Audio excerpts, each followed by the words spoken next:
Hello and welcome to this Asia-Pacific Development Diplomacy and Defence Dialogue event.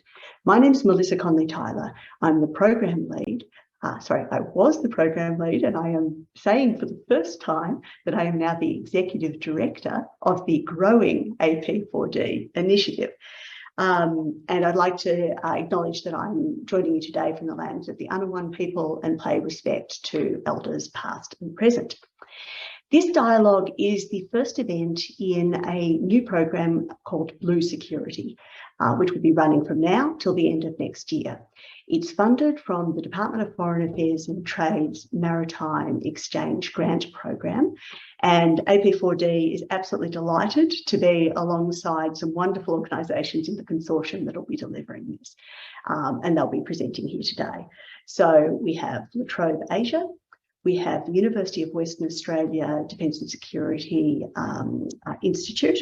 We have Griffith Asia Institute, and we have UNSW's Maritime Security Research Group. Each of those consortium partners will speak a little bit about it shortly. And I think you'll hear a bit more about the way in which this program is trying to strengthen links between Australia and Southeast Asia on maritime issues. But as this is an introduction and AP4D is a very new organisation, I thought I should give a quick introduction to who we are. Some of you will know us already, but for some, I think we might be a newer organisation. Okay, so AP4D was established a bit over a year ago. We've had our first year's program now, and we came from what I'd say is a simple but very powerful insight, which is that in a difficult and contested world, you need all the elements of statecraft working together. So organisations from across development, diplomacy and defence came together and said, we do want to work more. We want to think about ways in which we can collaborate and try to improve Australia's statecraft for its influence in the world. Very early on, we attracted a wonderful group of people who have kindly come on board and joined our advisory group. So we have a number of them who are here today. So welcome to Caitlin Byrne, to Alan Gingell. I think Hong Li Toi is going to be able to join us, and to one of our new advisory group members, Jane Haycock. Thank you very much for joining us. What I think came through even perhaps more surprisingly than getting that support was getting some financial support.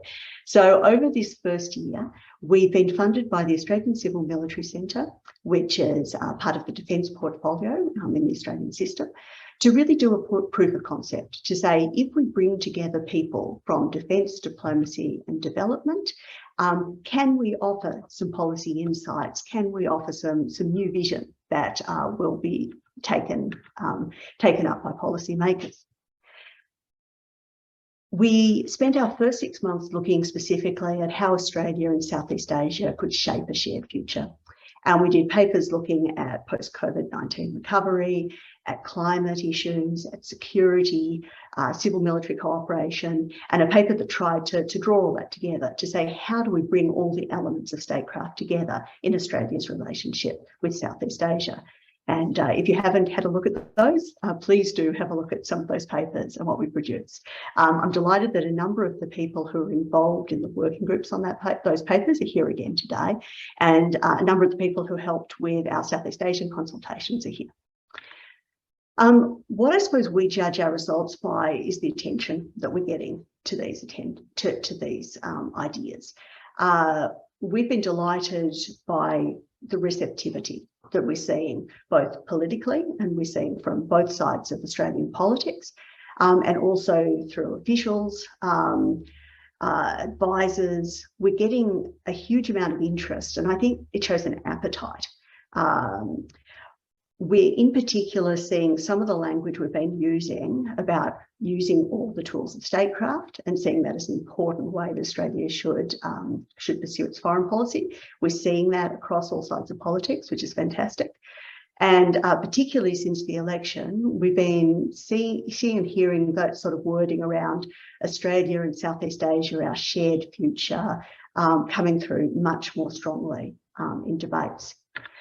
So as well as the papers, we have been doing our best to be sending messages out to the broader community and the informed public. So both on the importance of respecting and resourcing all the elements of statecraft, development, diplomacy and defence, but also very specifically on how Australia and Southeast Asia should be working together on a shared future. And so in that context, this is a fantastic opportunity for us to be involved in this Blue Security Consortium, where we can bring together voices from across the three communities and really engage more in terms of how can we build a shared future in the maritime space. So with no more ado, I will now turn to Caitlin Byrne to tell you a little bit more about the Blue Security Initiative. Caitlin wears many hats. She is one of our advisory group and has been absolutely crucial in the establishment of AP4D. She was the director of Griffith Asia Institute, one of the consortium members, but very recently. She is now Pro Vice Chancellor of Business at Griffith University. Over to you, Caitlin. Thank you so much, Melissa. Can I just check firstly that you're able to hear me? Great, thank you. And congrats, Melissa. Congratulations on being Exec Director. It's nice to hear that news straight from you, and lovely to see so many familiar faces and new faces in this dialogue today. So Melissa has asked me just to give a brief introduction to the Blue Security Program, and you would have heard already that this year the Australian Department of Foreign Affairs and Trade awarded the Maritime Exchange Grant to a consortia made up of La Trobe Asia, Griffith Asia Institute, the UWA Defence Security Institute, the UNSW Canberra Maritime Security Research Group, and the Asia-Pacific Development, Diplomacy and Defence Dialogue, or AP4D. And as the former head of the Griffith Asia Institute and a member of the AP4D advisory group, it really is a great pleasure for me to be able to speak to you a little bit about this program today. And I should note, in doing so, that I'm joining you from the traditional lands of the Turrbal and Jagera peoples here, of the Yugambeh language group here in the Mianjin, a city that many of you would know as Brisbane. The purpose of the Blue Security Program is really to complement and build on existing Track 1.5 dialogues and cooperation on maritime security.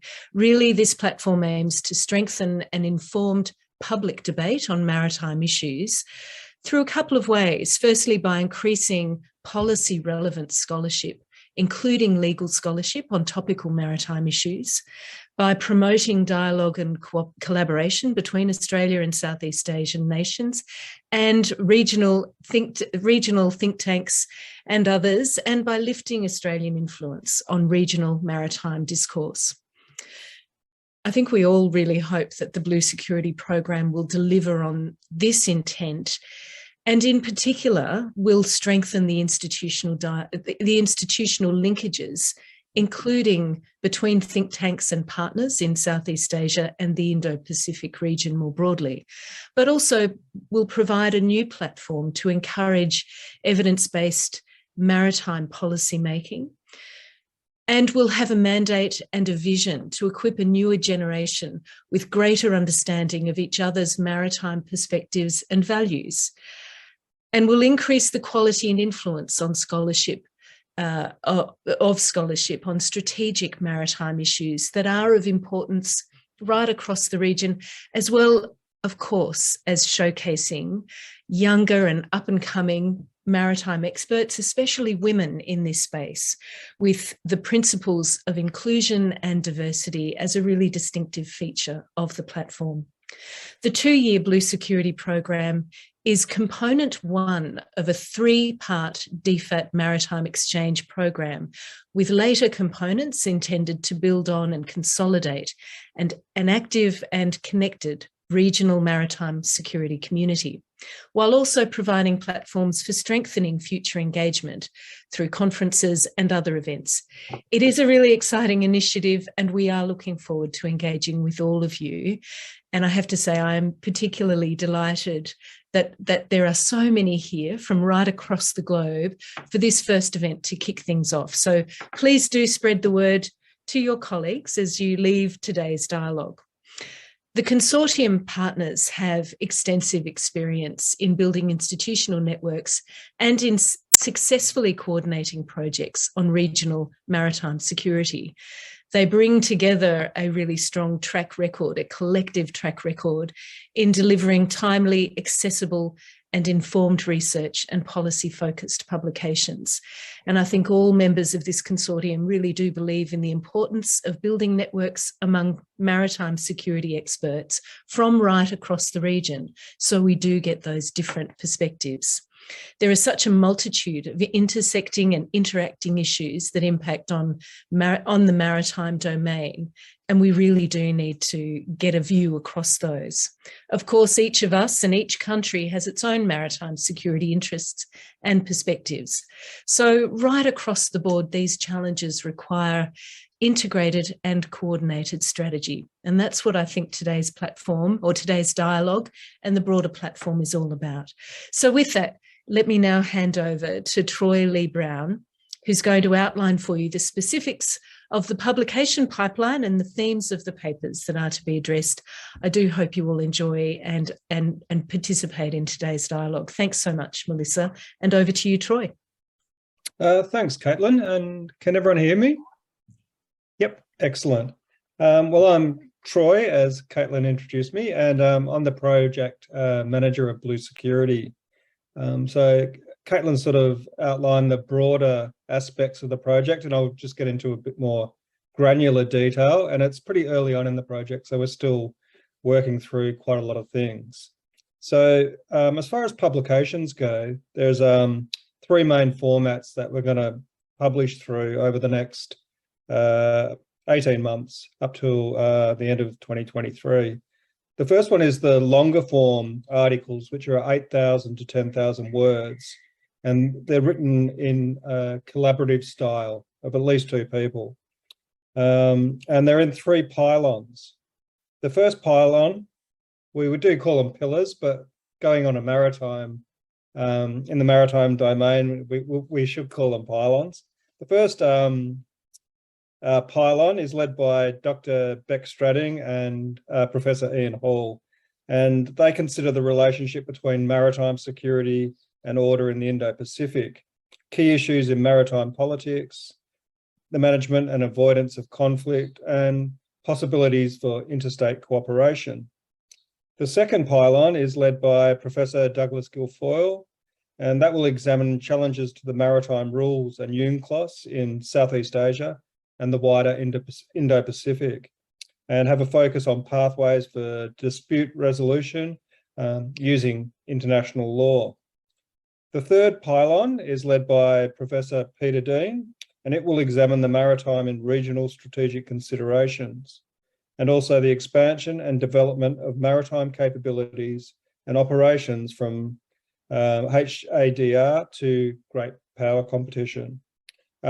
In addition, AP4D will produce a paper that takes an integrated approach to Southeast Asian and maritime issues by bringing together development, diplomacy, and defence perspectives through dialogue. So that's a bit of an outline of the first one. So we have all up, we have the AP4D paper, and then 3 papers each in order, law, and power. Thus far, we've commissioned 3, the AP4D paper. Obviously, this is contributing to it. And then we've commissioned 1 order, 1 law, and 1 power paper. So there's scope for a lot more people to collaborate under those pylons. The second area that you might have seen some of our articles already published is in the shorter form commentaries. These are 800 to 1,000 words. And the author and Blue Security will work in conjunction to get the piece published in a regional media outlet or reputable blog site. We've already published 3 commentaries, our first one by Blake Hersinger, the second by Charmaine Willoughby, who I think is joining us today. And the third was by myself, actually, in East Asia Forum last week. If you want to have a look at those 3 commentaries, they're on our Blue Security Twitter, and there's a link tree on the Twitter page there for further details. The third area, and this is one area that we haven't really developed thus far, more than just scoping the area, is an edited book. And this is really early days, but more details in the coming months will come forth, and it's being slated for 2023. So next I'll speak on the commissioning process. And thus far we have developed a regional maritime security database. And I just put this together myself over the last month or so with help from Beck Stratting before she went on long service leave. And we've got about 70 or 80 people in there. And a lot of people that have, all the people that have joined us today would have already been on that database if you have been contacted. We have also completed a mapping exercise early on in the project of possible topics to do with maritime security in Southeast Asia and the wider Indo-Pacific. The project lead, Beck Stratting, and myself, in conjunction with other leads and consortium members, have commissioned a limited amount of short form and long form articles thus far, but there's scope to do many more. And I'll just add that we are paying our authors for both the short form and longer form collaborative articles. And we'll do so as well with the edited book.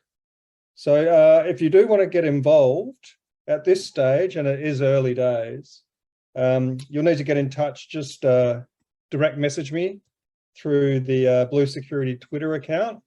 We're also working on a web page with Kate Clayton at the moment, and will be via the La Trobe Asia website. So that'll also provide contact details in due course. So all in all, it's a really good turnout today. I'm really, really pleased with it. So if you want to pitch me an idea, and Beck and the other consortium members, go ahead and get in contact. Or if you just want to learn more about the project generally, just feel free to get in touch. And with that, I'll hand over to Kate Clayton. All right. Thank you so much, Troy and Melissa and Tom, for everything today as well, and Caitlin for your words at the start. So I'm joining today from Naarm, where I'd like to acknowledge the Wurundjeri people of the Kulin Nation, where I'm joining from today.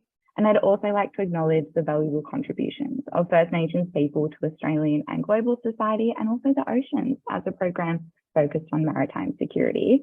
So I'll be leading the Emerging Blue Security Scholars Program to advance emerging talent, and it's going to be established to support new maritime security voices in the Indo-Pacific. So we'll be focusing on providing a new generation of regional maritime security scholars with a platform to share their researches and ideas, with emerging voices featuring across all of the different publication pylons that Troy has just outlined there as well.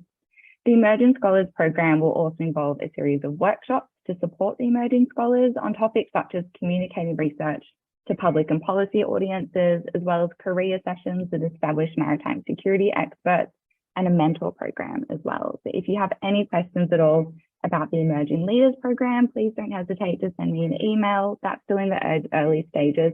So if you want to be involved, just let us know as well. And as a graduate researcher myself, I'm really excited to meet with a lot of other early career researchers in the maritime space as well. So thank you so much. Fantastic. Thank you very much, Kate. And in a better world, we would have heard a little bit from Douglas Guilfoyle from UNSW Canberra. But sadly for everyone, he has lost his voice today. So he will wave to us and not be able to say anything. But we really obviously appreciate having UNSW Canberra as one of the partners. So to make sure we finish exactly on time, I just want to thank everybody. I want to thank obviously all the members of the Blue Security Consortium. Fantastic that you could all come and be represented today. And I hope we've helped share with a wider group what this program is about and what it's planning to do over the next couple of years.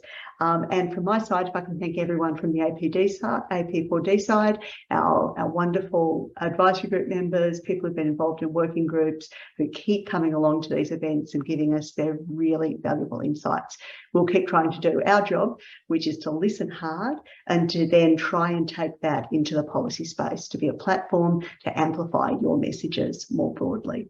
So with that, thank you all again for joining us today. Really, really appreciated it. And I think given we're from so many places and you always have a few connection issues, I think we've done very well indeed in having such a good conversation today. So thank you all.